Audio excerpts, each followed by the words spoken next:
They all went back to their base, which they upgraded, satisfied that they had saved the shivers from darkness once more. They decided to have another party, so they put on another clean, corny 90s song. They were especially happy with how easily the fight went. While difficult, they were only slightly harmed, mostly thanks to Matt. As the party went on, their base suddenly got an alarm. When Senior J left to see what it was, they were upset that Sister J would miss out on the party. Sister J told everyone not to worry, because it was only half-time. PSST, the end of the last paragraph was exactly halfway through this story, notice IT. Sister J wandered down the hall and looked out the window, but saw nothing.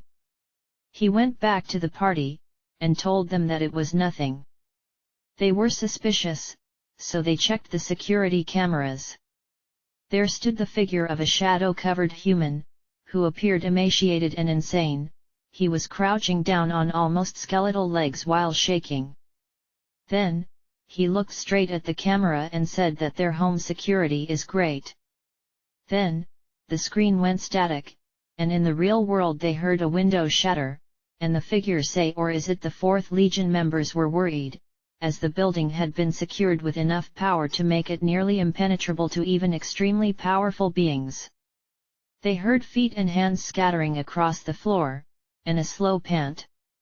They went to investigate, and found the window that was broken, with a trail of human facial hair leading from it. They followed the hair, but it seemed to never end.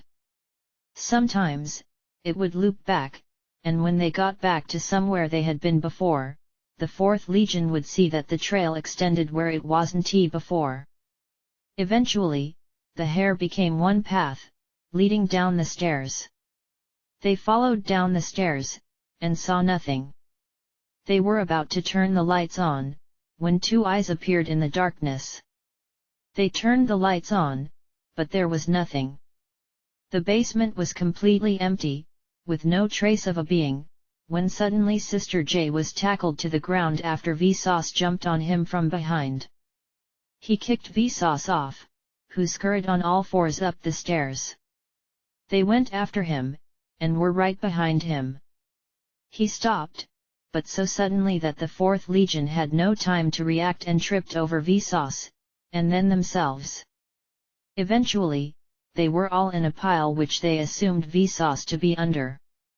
They got up, but Vsauce was nowhere to be found.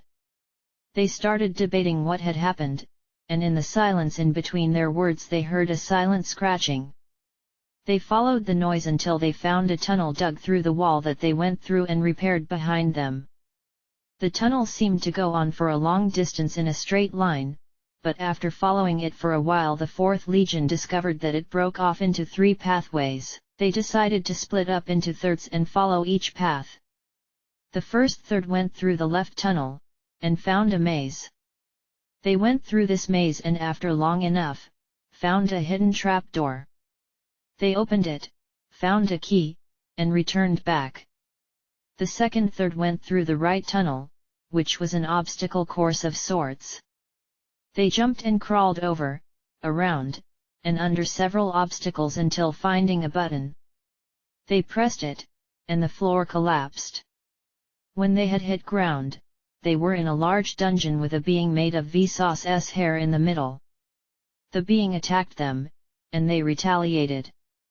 The creature was stronger than they had expected, but they were still eventually able to destroy and absorb it. Once they did this, a door opened in the wall with another button. They pressed it, and a key was dispensed. They grabbed it, and the dungeon started to collapse, while a staircase on the other side opened. They ran up it, and barely made it out before the room completely collapsed. The final third then went through the central, largest tunnel. This tunnel seemed normal, but it was not ending. It kept going on, and as it went on it would get smaller and messy. Eventually, it was entirely rudimentary and started almost collapsing, but right before it collapsed it reached an end. It kept the very poor conditions, but began quickly going upwards, until it was nearly vertical. The final third eventually saw light, and climbed out. They were in a universe that seemed to be a massive field or farm, with massive power lines running into the horizon and large fields of wheat. They began exploring and eventually found a small shack, with Scooby Dooby Ruby Fooby Shooby Cooby Looby Chuby Hooby Doo inside. Scooby Dooby Ruby Fooby Shooby Cooby Looby Chuby Hooby Doo jumped at the final third, who quickly hit him back. They also teleport the other 2/3 of the 4th Legion to them, and quickly told them what had happened. The now reunited 4th Legion now started fighting alongside themselves, against Scooby Dooby Ruby Fooby Shooby Cooby Looby Chuby Hooby Doo. He kept lunging and biting, and they kept pushing him back. This went on for a while, until they eventually drop-kicked him into the sky, and when he came crashing down several hours later, he was knocked unconscious. They were about to absorb him, but found a small chip on his shoulder. They removed it and brought him back to consciousness, and he was friendly. Scooby Dooby Ruby Fooby Shooby Cooby Looby Chuby Hooby Doo told them that Vsauce had planted the chip on him, and turned him into Scooby Dooby Ruby Fooby Shooby Cooby Looby Chuby Hooby Doo.exe. Scooby Dooby Ruby Fooby Shooby Cooby Looby Chuby Hooby Doo joined the 4th Legion, and they started tracking Vsauce, who seemed far away but was still in the same universe. After a short journey, they reached his location and found another small tunnel. They crawled inside, followed it, and filled it in as they went. The tunnel led them all the way back to their lawn, where it came out of the ground. Vsauce's silhouette was crouched on top of the base, so the 4th Legion fired blasts of energy at him, causing him to fall to the ground. They inspected him and he said that they had got him.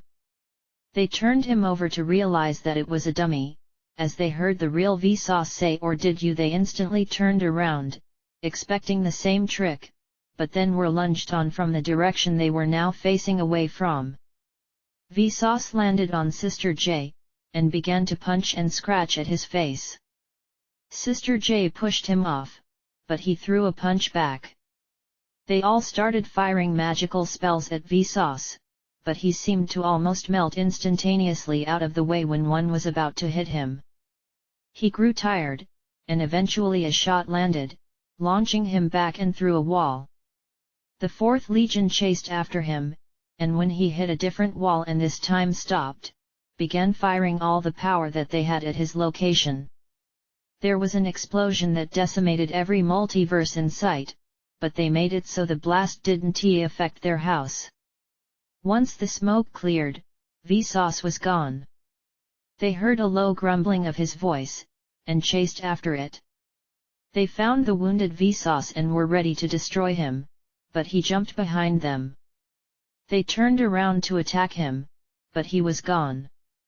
They got ready for him to attack at any moment, but that moment never came.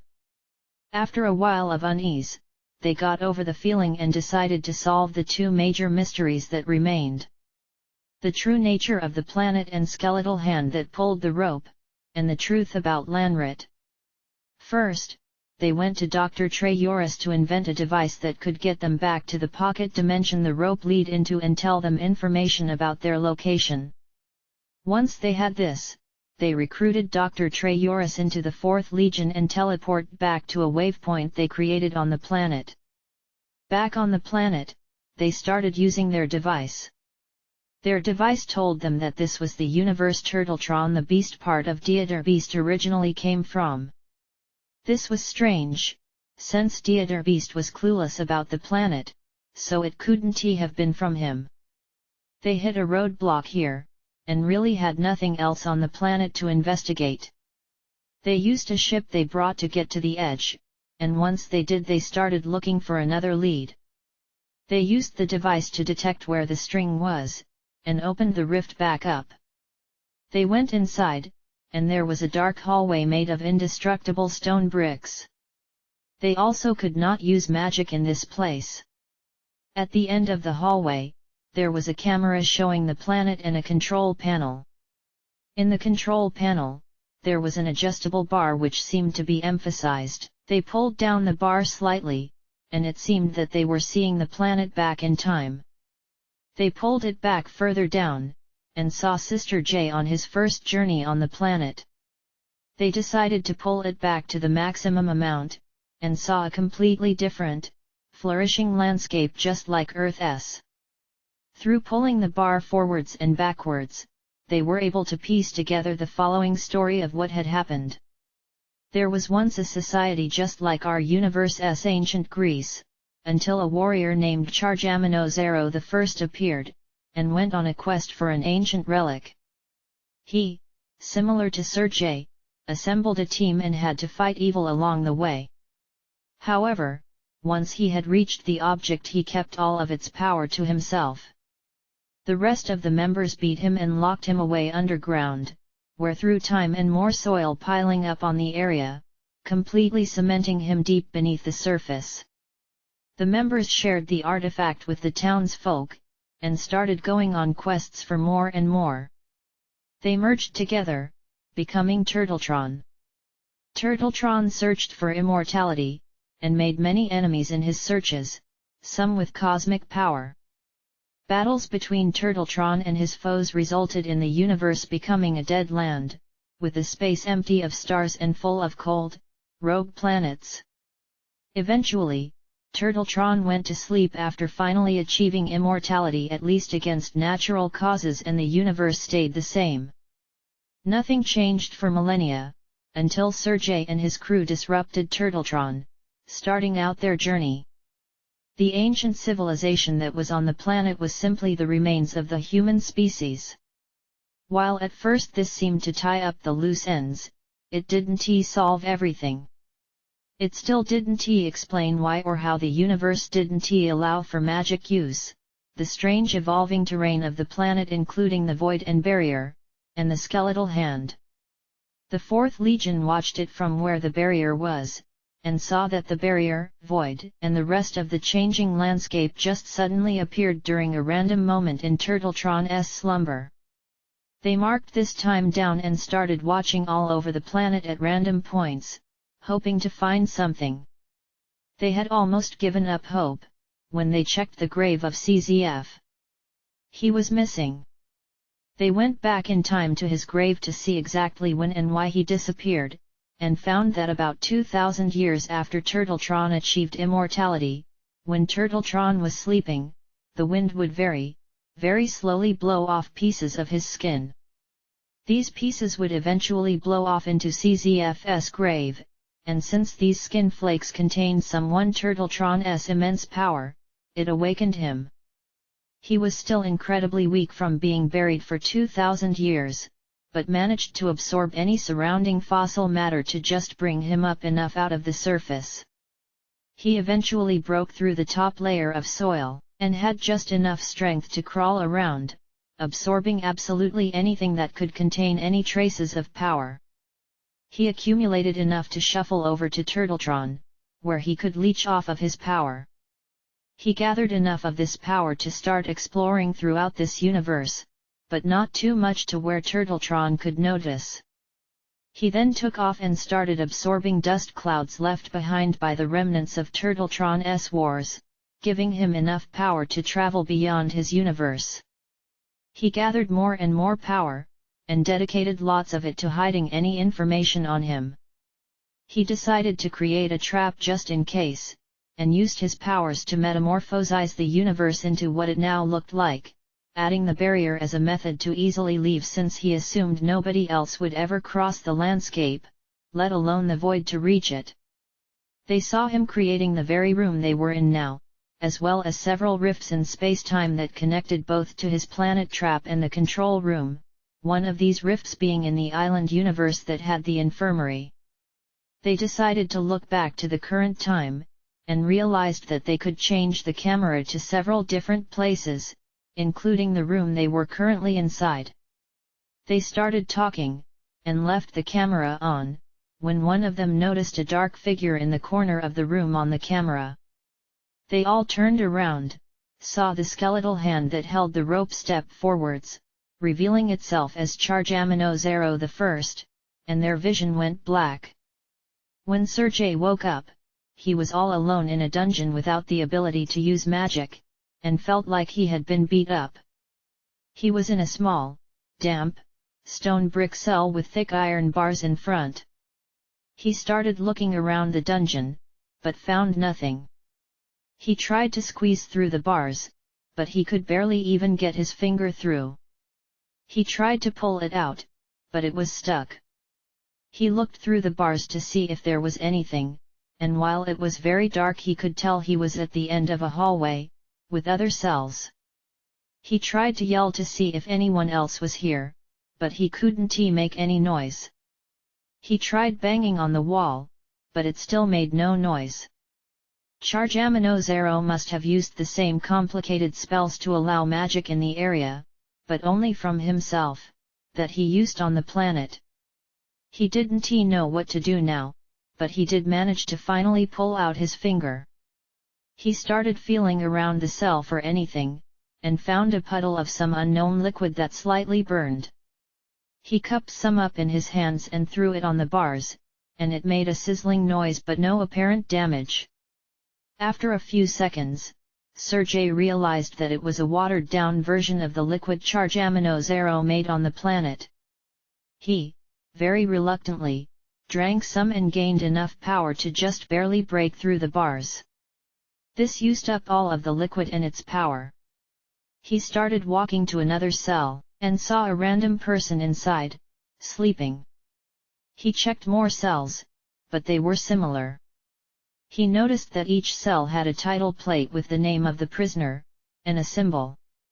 Most of their symbols were different, but a few had the same symbol. He checked back and saw that his symbol was a picture of his sombrero. After wandering for a long time, he found an elevator. There was a map of the building on the wall, showing that Sergei was in the central part of the prison. The prison seemed to have a layout of a central area containing the most important prisoners, with hundreds of other sections set up for groups of cosmic enemies of Chazcam that had been captured. Many of the sections were marked on the map by symbols Sergei saw on other prisoners' cells, and he eventually found a section with his sombrero marking it. After toying around with and figuring out how to use the complicated elevator control panel, he sent off to the section. Once the elevator arrived, he was in a hallway almost exactly like the one he was in before. He looked inside the first cell, and saw the clownfish. The next cell contained Mr. Mrs., then Mrs. Jr., and so on. He thought this was good, but realized he had no way to free any of them, nor communicate with them. He started looking around for anything to help, but found nothing. He decided to go back to the elevator, and on the map found that it was titled as Sector 1, and he found a button that said Sector 2. He pressed the button, and went to a different sector. There was a different map, but it seemed to be exactly the same as Sector 1, except the symbols were all different. The button also now said Sector 3, and when he pressed the button the same things happened, including the button saying Sector 4. He kept pressing the button, and went all the way to Sector 100. Now, the button said Special Sector, and when he pressed it the map finally looked different. He started inspecting the map, and this sector was a large mansion, with a locked gate and a hallway leading up to it, which were labeled as guard stations. He started walking down the hall, and saw inside of the first guard station, where there wasn't one. In the second, there was one that was sleeping, and in the third there was one reading a book. This pattern repeated for several hundred stations, on both sides of the wall and on 2 levels. Sergei snuck his way through the hall, until he got to the mansion gates. He stepped in, and a force field that prevented him from walking forwards appeared. It had a slot for a keycard and a countdown, and once the countdown hit 0 blaring alarms and red lights went off. All of the guards in the stations got out and charged at Sergei, and more kept coming in through the elevator. Sergei had no magic, and was unsure if these guards did, but they were all weaponized and armored. They fired shots at him, and he jumped over. He dug into his magic bag, and all it had inside was his bladed maracas. He leapt at a guard, cut through its armor, and tried to grab its weapon, but was kicked off by another guard from the side. More guards started leaping on him, kicking him and shooting at him, but he punched them off and dodged the shots. One grabbed him by the leg and aimed a sword at him, and Sergei just barely put his bladed maracas out in front of him moments before he got hit by the sword. More guards fired at him as he was being held up, but he wiggled around and all the shots missed. However, the guard grabbing him started firmly holding him with both hands, as guards on all sides took time to aim directly at Sergei's head. Sergei knew he had to do something, and fast, or he would be killed. He took his bladed maracas, and sliced at the guard holding his hands. The guard winced, but still managed to hold up Sergei, who repeated the process multiple times. The guard barely moved, and Sergei heard shots being fired. Just as this happened, Sergei bent over and hit the guard as hard as he could in the head with his hands, causing the guard to drop him just before the shots could hit him.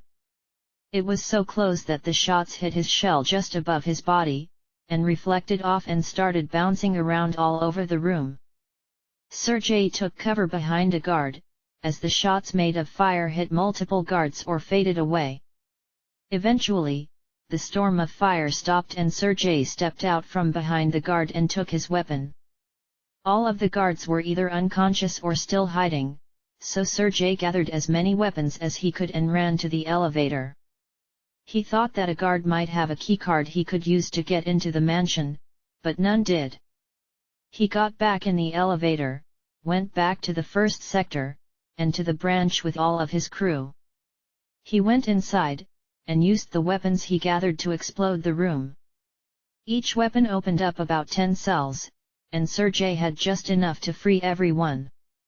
They merged back into the way they were before, and started walking to the elevator.